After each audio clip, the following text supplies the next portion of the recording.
আপনি 40-30 বছরের বয়স, 25 বছরের টকবগে আপনার কানে যদি যায় যে আমার দাদু, আমার আব্বা, আমার চাচা মারা গেছে, পূর্ব পাড়ার উত্তর পাড়ার কোনো লোকেরা এসে আমার আব্বার কান কেটেছে মৃত লাশের, নাক কেটেছে মৃত লাশের, বলুন কোন যুবক বরদাস্ত করতে পারবে? তার সর্বস্ব চলে যাক, তাকে হত্যা করি তার প্রতিশোধ নিতে চাইবে। আল্লাহ রসুল সাল্লাল্লাহু আলাইহি ওয়াসাল্লাম তার আপন চাচা, শ্রদ্ধার পাত্র, তিনি শহীদ হয়েছেন। একজন মহিলা এসে কান কেটে নিল, কান দুটো, তার নাক কাটলো, সুতোতে পুরে মালা করে গলায় পরল। আর তারপরে আল্লাহ রসুল সাল্লাল্লাহু আলাইহি সাল্লামের চাচা আমিরে হামজা রাদিয়াল্লাহু তাআলা আনহুর বুক চিরে বক্ষ বিদর্ণ করে কলিজা টেনে বের করে সাহাবাদের দিকে মুখ করে চিবিয়েছিল, লাও তোমাদের বাহাদুর আজ তার কলিজা চিবাচ্ছে। বলুন আল্লাহ রসুল সাল্লাল্লাহু আলাইহি সাল্লামকে কেমন কষ্ট হয়েছিল? হয়েছে না হয় নাই? তিনি যে আমাদের আপনাদের বিশ্বাস, আল্লাহ রসুল যদি ওই ময়দানে দাঁড়িয়ে একবার দোয়া করে দিতেন, ইয়া রাব্বাল আলামিন, এই মুশরিকগুলি, এদের বাড়ির রমণীরা এসে আমার চাচাকে এত বেইজ্জত করেছে, নাক কান কেটেছে মৃত মানুষের, কলিজা টেনে বের করে চিবিয়েছে, হে আল্লাহ তুমি এদেরকে মাটি ধসিয়ে গজবে এদেরকে পুঁতে দাও। আপনার আমার বিশ্বাস নবীর এই দোয়া কবুল হয়ে যেত, যেত না? যেত না বলুন। তাও এই দোয়া করেননি।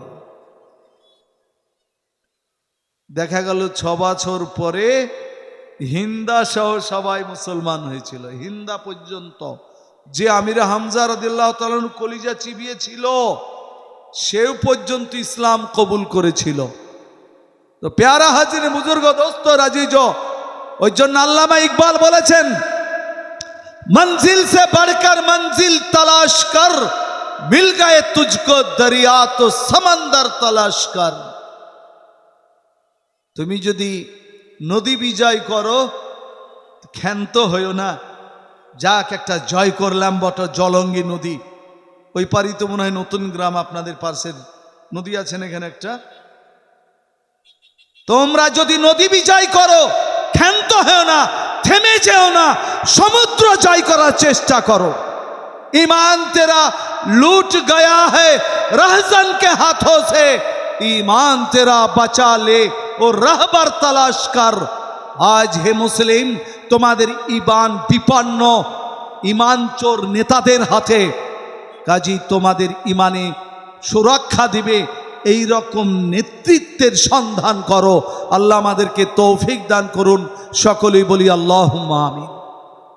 আমাদের যুগে যুগে আমাদের নানা পরীক্ষা নেওয়া হয়েছে, আমাদের বুজুর্গরা তার পরীক্ষা দিয়েছেন।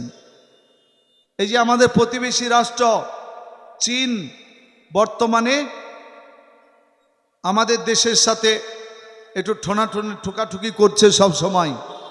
চীন 1948 সালে চীনা বাহিনী ঘোষণা করলো, মুসলমানদের মসজিদ দেখলে ভেঙে গুড়িয়ে দাও, কোরআন দেখলে পুড়িয়ে দাও, কবরস্থানগুলিকে চাষ করে দাও, কেউ জানে আর কবরস্থানে মাটি না দিতে পারে, কবরস্থানগুলি জমি নষ্ট করা চলবে না, লাশ পাহাড়ে জঙ্গলে রেখে আসতে হবে।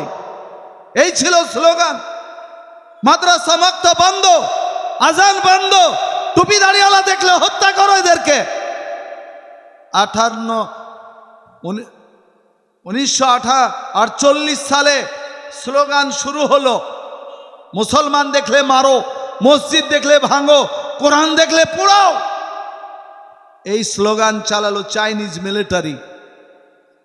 48 থেকে 66, 18 বছরে চাইনার মাটিতে 2,52,00,000 মুসলমানকে হত্যা করেছিল।